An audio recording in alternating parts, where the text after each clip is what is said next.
দেখা লাইছি কইয়া দিমু, দেখা লাইছি কইয়া দিমু, তুমি পরের গাছ ঢিল মেরেছ, তুমি চুরি করেছ, তুমি চুরি করেছ, তুমি ধরা পড়েছ।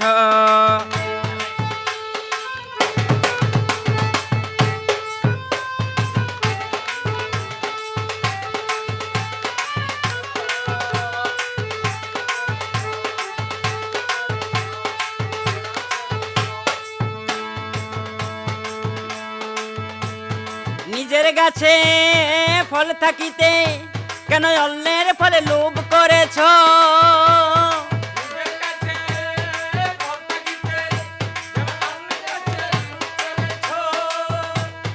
নিজের গাছে ফল থাকিতে কেন অন্যের ফলে লোভ করেছ?